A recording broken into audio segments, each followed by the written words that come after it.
Hello, my name is Bradley and I'm your host of The Internal Game. So today I'm going to be talking about the power of now. And I do want it to be known that I am not going to be able to do it justice. It's not going to happen. The only way that this can truly be experienced is to actually get this book and read it. This book has changed my life, and I know it's changed countless other people's lives. It's just one of those, like I always say, it's just one of those ones, right? Like anything that one would need is right here. And by the title, The Power of Now, he's talking about the present moment, the eternal now. The past and the future do not exist, right? I think that's something that we all kind of know, but do we really wrap our head around it? Like the future does not exist, the past does not exist. The past exists in memory and in mind, and the future in mind and like an anticipation. Both of them are illusions. You've never lived in the past. You have never lived in the future. Even when you were in this so-called past, it was happening in the now. And even in this perceived future moment, it will happen in the now. Like Eckhart says, he says the past gives us an identity. It's beautiful stuff. The past gives us an identity that we are this person, we are that. This happened, we do this, and then the future promises salvation. As in, when I get this, when this happens, it won't be this way anymore, and what have you. Both are illusions, right? And he says that the suffering, all negativity that we have, that we create for ourselves, is by an accumulation of psychological time, right? Time that's in the mind, the past, the future. And he says that when we are experiencing too much, or experiencing like grief and sadness, bitterness, like depression states or whatever, he's like, that's too much. You have too much past going on in the mind. And when you have like fear, worry, anxiety, it's you have too much future going on in the mind. Basically, he says it's all identification with mind and thinking that the mind is who you actually are, when really you are not the mind. You are the observer of the mind. And I don't know if anyone's practiced any meditation, just done any meditations at all, or just maybe you haven't set off in a room, but actually just watched your thoughts come and go. That's who you are. You're the observer. You're the watcher. Like that's what you really are. Your consciousness. Right? And so when we when we identify with the mind, we can suffer. So the mind gives us all these identities, right? The religion and race and where we're from, what we do, how much we make, politics, the list goes on. And none of these things are actually who you are. Right? Like I make YouTube videos. Some I could even call myself a YouTuber, like what I'm trying to manifest. If I am a YouTuber, right? Or I guess that. But that's actually not who I am. You may, no matter what your job is, you could say I'm a dispatcher, but that's not who you are. You are not a Republican or a Democrat. You are not a skin color. Those things are not who you actually are. And when we actually can get out of mind for a little while, right, and kind of just be, then we realize who we are. And Eckhart calls it ego. The ego is the mind-made self. Like, I am this, I am that, I am this, I am that, I am this, I am that, I am this, I am that, I am this, I am that, I am this, I am that, right? And ego can only exist in psychological time. It has to have a past, and it has to have a future. It has to have a future, a promise of the future kind of thing. Again, it's not who you are. So the reason that people struggle with finding the present moment is because they've been so used to identifying with mind that like the mind tries to pull them back into like, no, you got to think about this. No, you got to think about this. Like, think about this when you're, even when you're trying to change states, right? When we're doing different, trying to get into a different state of being, like, and you feel that pull, that negative pull to like your old self kind of thing, right? Again, both are illusions. These are not who you are, but you get what I'm saying. You feel the pull. It's like, wants you to identify with it. That's just mind-made stuff. It's still not who you are. You're just trying to, and that at that point you are trying to change from one illusion to another illusion, one self-concept to another self-concept. Again, these things are not who you are, and these things can exist in the present moment. Now, I'm not enlightened, right? I'm sure people have seen me on here be a little, in the face. I've seen people that probably see me be compassionate, loving, maybe a little aggressive at some points. Like I'm not enlightened, right? But I do know this to be true. Like, the present moment is all we actually ever have.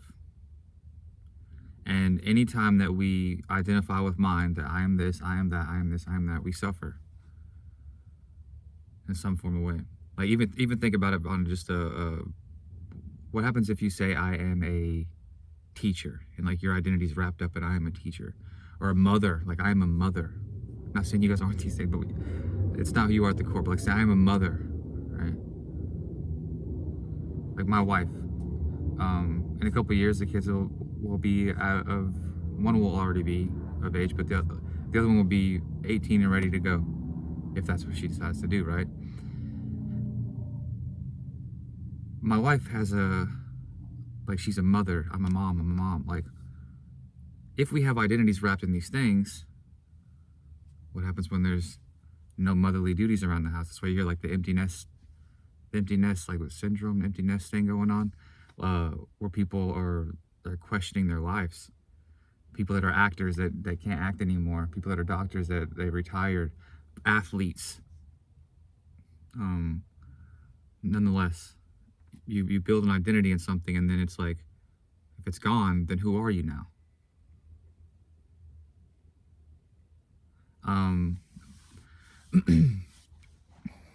I know in this channel we talk about like manifestation a lot, and Edgar talks about creating from the fullness of life. And you've heard me talk about this too. I'm like, dude, if you're not happy with self, if you're not happy just in general, if you're not feeling whole within self, it doesn't really matter when you get the thing.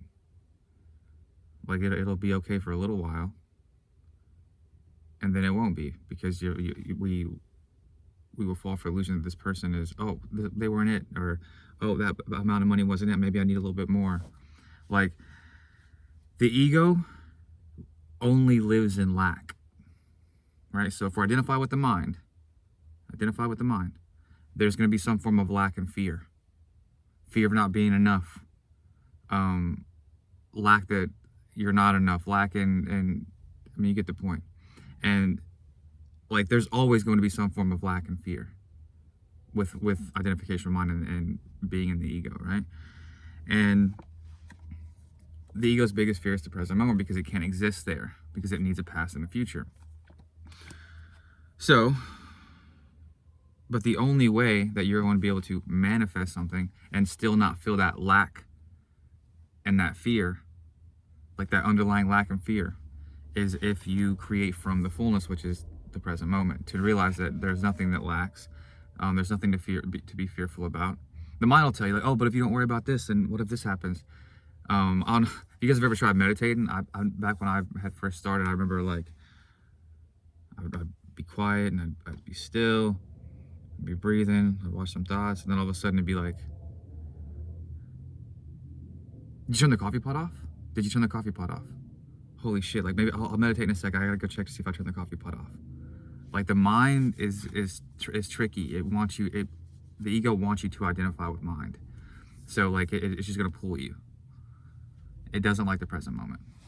And it takes persistence to bring yourself back to the present moment, because really, like, I know imagination is reality, right? But like, as far as creation, but what other moment do you have than right now? And you guys have heard me talk about like the ideal, for me, an ideal self is being present, being grateful in the moment, and then using your mind to kind of tell stories about what it is that you want to experience, and then experience that, but from a place of already being whole and complete, right? Doesn't mean you can't get them with your affirmations, but this is not what this video is about. There are so many things in this book. Again, I don't even know where to start to keep going. Let me see here.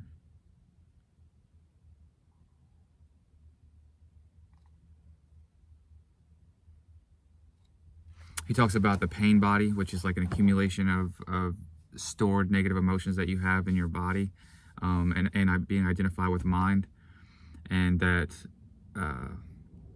others trigger your pain body, and being in the present moment will like release these emotions from the body.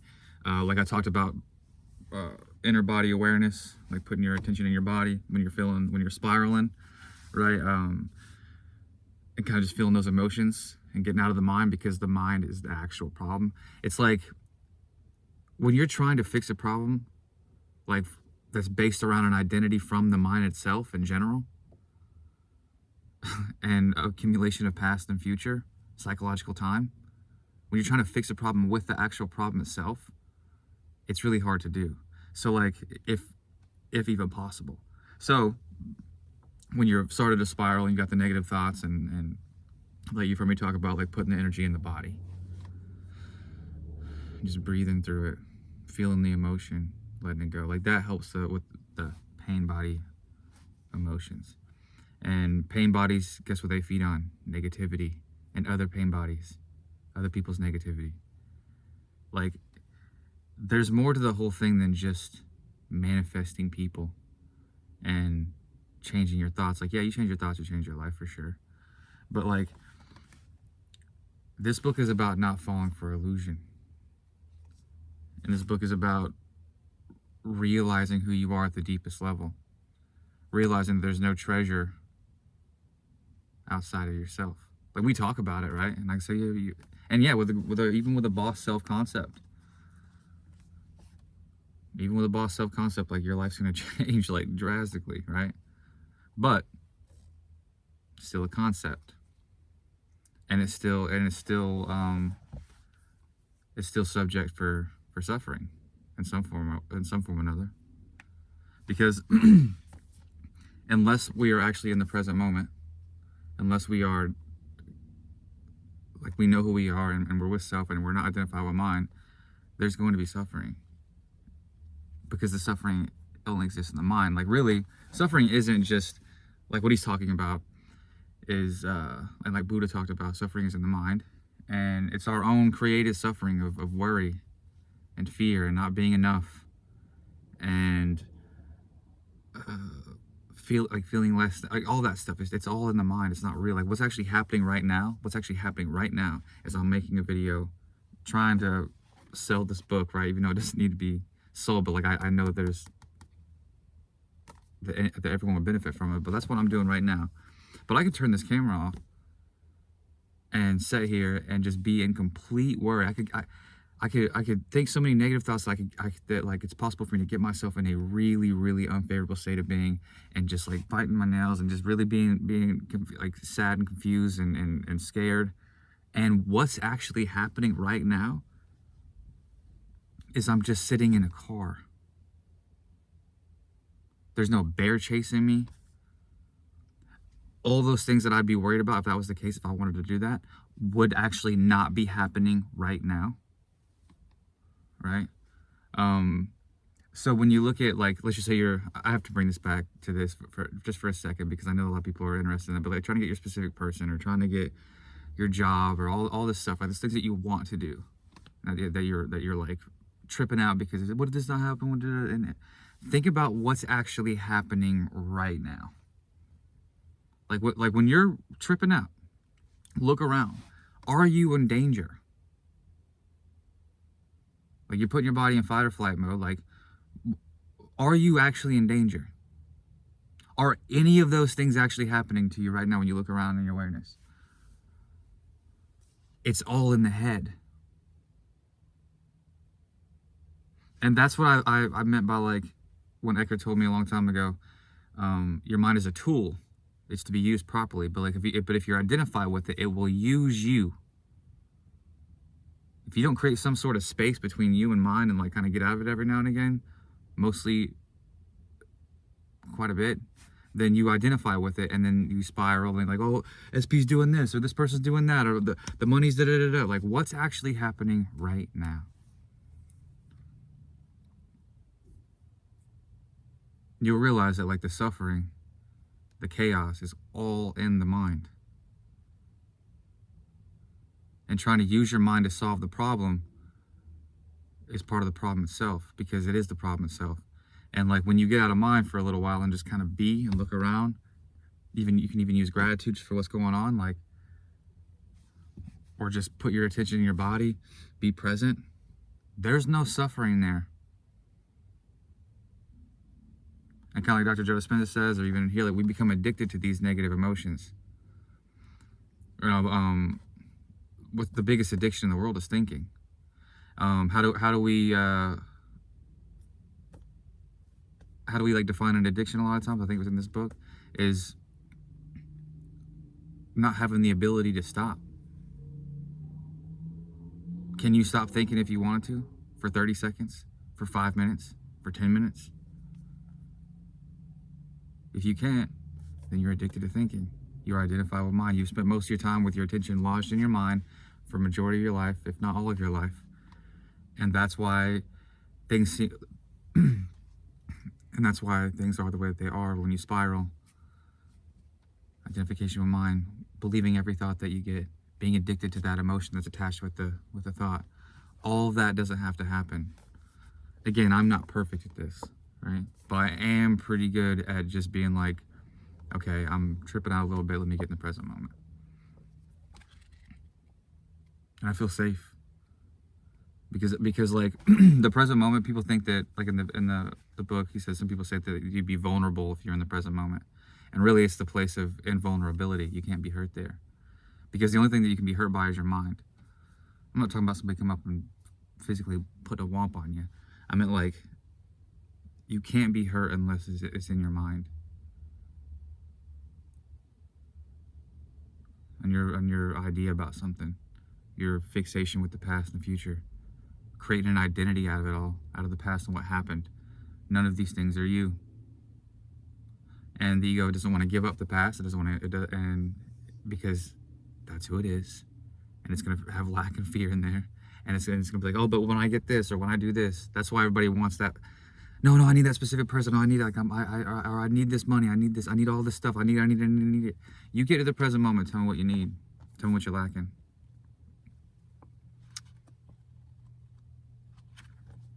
I don't know, guys. I don't know. This book